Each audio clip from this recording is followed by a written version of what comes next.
Proposal to address illegal dumping on the Navajo Nation by Miles Nakai. Introduction. Illegal dumping has become a major environmental and public health issue on the Navajo Nation. The lack of proper accessible waste disposal services, long distance to trash centers, and limited government resources have led many people to resort to burning or dumping their trash near their homes.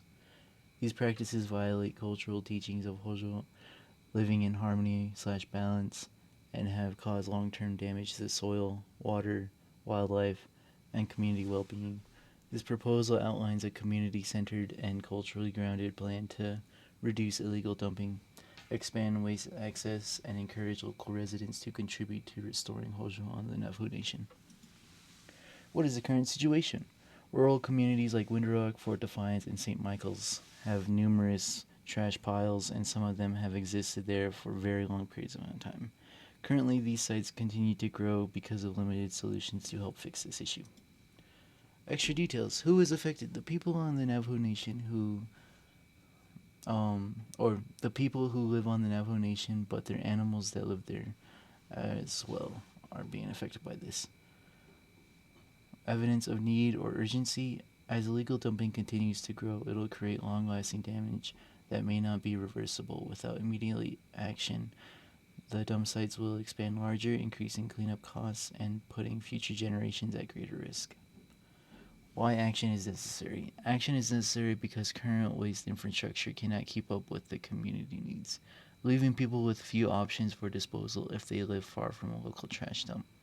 Without any action, illegal dumping will continue to harm the environment, threaten public health, and disregard our cultural teachings about living in harmony. Materials required: cleanup supplies, heavy-duty trash bags, gloves, grabbers, rakes, shovels, safety vests, masks, and first aid kits. Waste disposal equipment, roll-off dumpsters, pickup trucks, or trailers for hauling and access to transfer stations. Signage and barriers, bilingual, both in Navajo and English, so no dumping signs, wooden posts, fencing, or large rocks to block dumping areas. Volunteer support. In order to support these people, we need water, snacks, shade, tents, sunscreen, and transportation for youth or elders. Administrative resources like mapping tools, GPS, phones, printing materials for flyers, and social materials or social media access for outreach. Partnership collaboration with the NNEPA, chapter houses nonprofits like Habitual Schools and local businesses to provide labor, equipment, or funding. The project plan: step-by-step solution. Step 1, finding all the dump sites. Step 2, securing funding and permits to dispose of this trash. Step 3, schedule cleanup dates, arrange vehicles to take trash, and buy equipment. Step 4, set up fences/barriers to prevent this from happening again, or signs.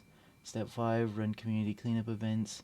Step 6, create an additional campaign to educate people about how and where to take your trash. Step 7, enforce this by adding fines or for illegal dumping. About like 100 to 150 would probably do well. Step 8, scale and repeat this until all the trash is gone. Timeline: within the first month, we want to be able to map all the dump sites and meet with local chapter houses and nonprofits to discuss a plan for taking care of this trash. Month 2 would focus on securing funding for this project and start installing local barriers and signs to deter people from littering. During month 3, the cleanup phase would hold each weekend this month and try to get as many people as possible to join. Compare before and afters of cleanups to get more money to keep hosting events. Present these findings to investors. Typically, months 3 and 4 are the main ones that would repeat most often.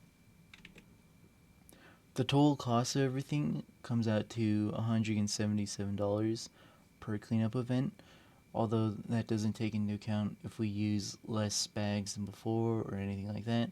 This is just an estimate. So the Husky bags that we would be using, they're about $24.90 per case. The gloves we have chosen is $15 per box, which is $100. The visibility vest is about $12 each. That's for participant safety. The grabber is about $52. We probably won't use many of those. For the rake, 16 to 24. Signage and barriers per sign, it should cost $27 plus the fence barrier. And extra tools would be another grabber tool. Conclusion: illegal dumping on the Navajo Nation is a growing threat to community health, cultural teachings, and the land itself. This proposal provides a realistic, community-centered plan to clean up dump sites, guided by the Navajo principle of cultural living in harmony. This project focuses on restoring balance and protecting both the people and the environment. While the effort required is a lot, but the benefits of a cleaner communities, safer familiars, healthier ecosystems, and strengthened cultural values far outweigh the costs. By achieving this project, we move towards a cleaner, safer, and more sustainable future for the next generation.